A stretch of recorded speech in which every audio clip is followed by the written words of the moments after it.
Hey guys, welcome to another super episode of Franky's Deck Builders.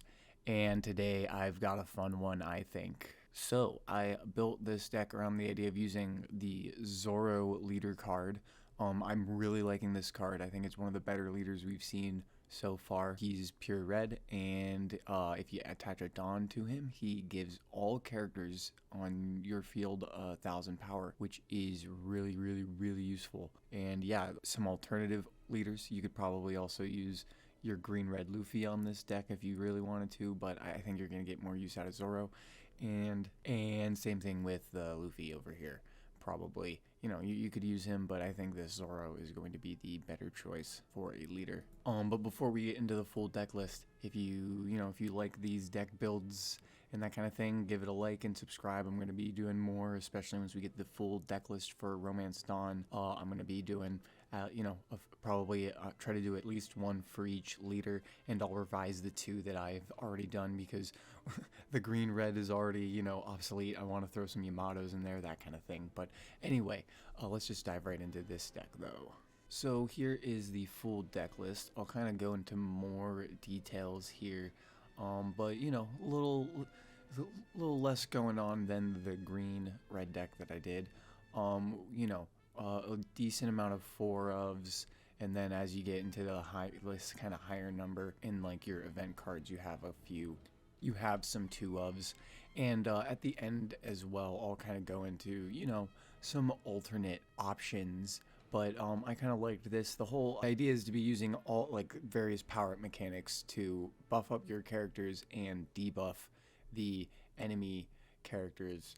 So, you have your Zoros, you have your promo Luffy who can buff himself by 2,000, you have the Sanji that can buff himself by 2,000, and, like I said, the idea is that you're trying to get a few of these guys on the board and start, hitting as much as you can and buffing them with your leader.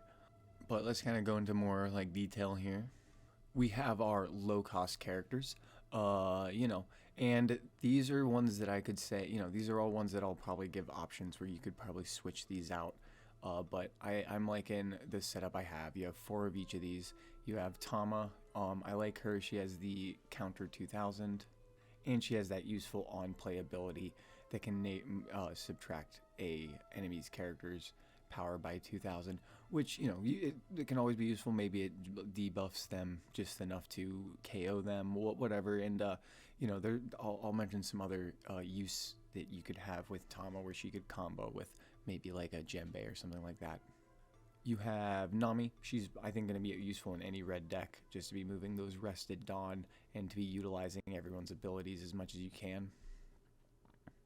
And then you have Bardo, who I think is going to be a red blocker that I'm going to throw on most things, at least until we see another red blocker. I think he's super useful. He's low cost, but you can also use that Dawn to buff him up to 5,000 on the enemy's turn. So I think he's a super flexible blocker, and you could replace him with Chopper if you really wanted something even cheaper, but I think Barto kind of fills that role even better. This Sanji is, he's here for this high counter, but he also is super useful because he can boost himself up really high, especially using that Zoro ability. So he's going to be kind of a flex where you can have him down there, and then he can when you're ahead, he can be pumped up and get super powerful and swing in and maybe do those finishing moves. So I think he's going to be a super useful 4-of. Like I said, you're not going to be using his ability every turn, but you're going to be he's still low enough that you can add that extra little bit to make him swing in on a leader or take out some low level characters. So I think he's still useful, and the 2,000 counter certainly doesn't hurt.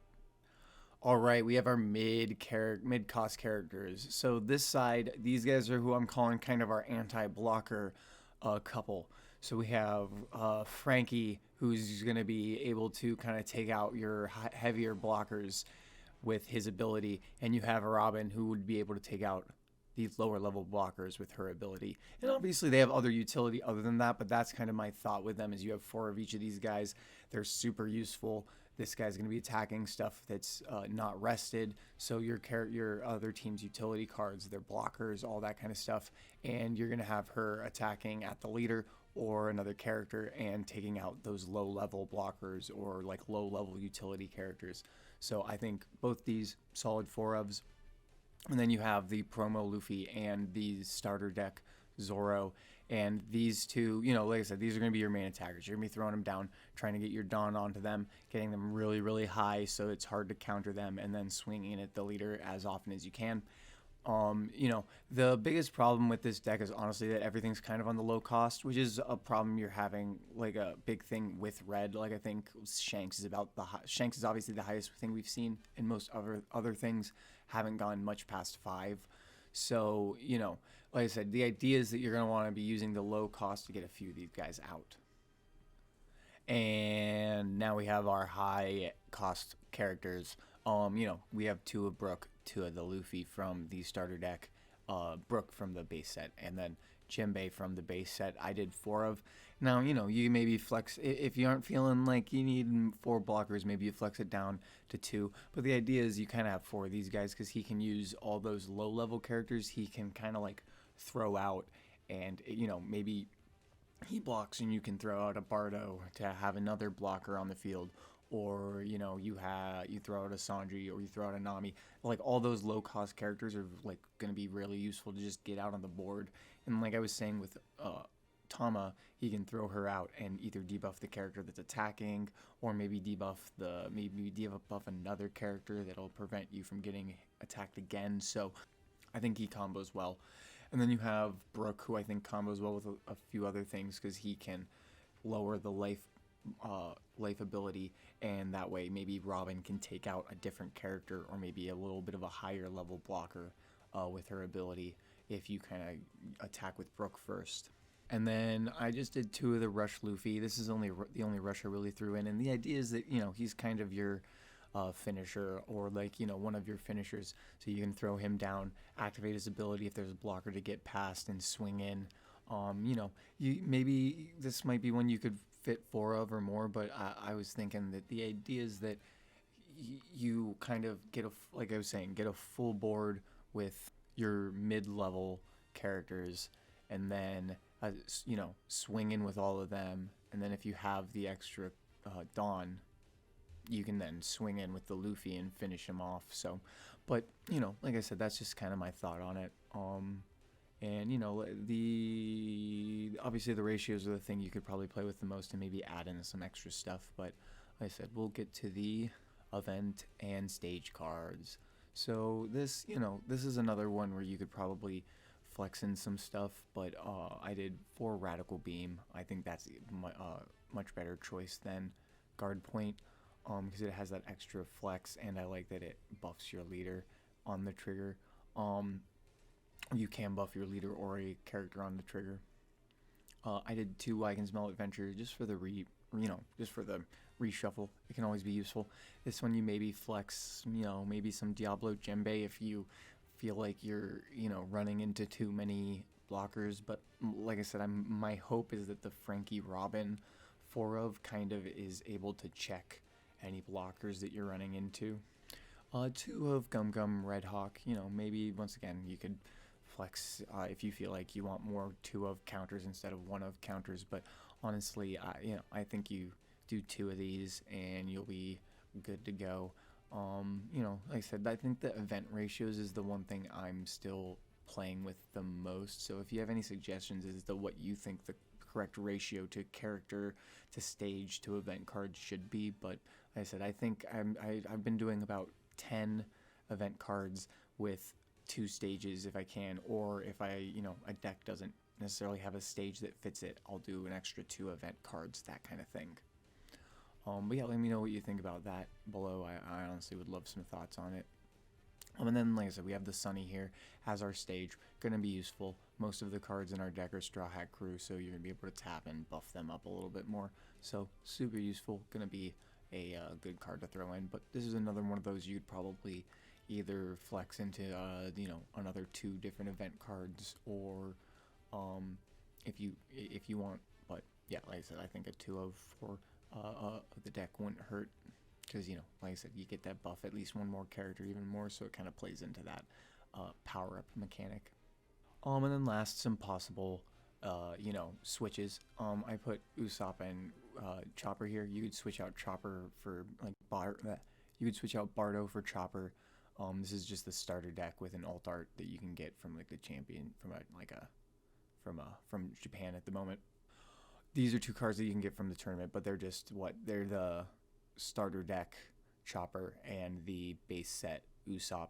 And you know, I'd say you could swap like maybe Tama for Usopp and Chopper for Bardo and have a full Straw Hat Crew deck if you wanted to do that. I think that'd be a fun, you know, alternative. But I just think, you know, Tama has a little bit more use, or has some more use. She plays into my debuff idea, so that's why I kind of picked her over like an Usopp or something like that. And then I think Bardo is just way more useful than Chopper, so that's why I did him. But you know, like I said, if you want to just do a full-on Straw Hat Crew deck, these two would be an easy add. And these two would be another two that I think you could add. Shanks a little less, you know. I just think we just got him. He's a rush, you know. He's our heavy red card and the only one we've seen so far. So you know, it wouldn't be a bad card to throw in, but it's not one I probably would throw in. But if you really want a high level like creature kind of thing to use, it'd be useful.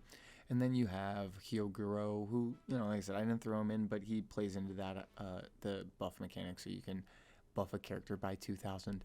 The only thing is you can theoretically get more than one use out of him, but you know, he's an easy target as well, because you know, once you use him once, he's going to be open to get hit, at least for the moment. So, and like the option would be if you used you could use Luffy.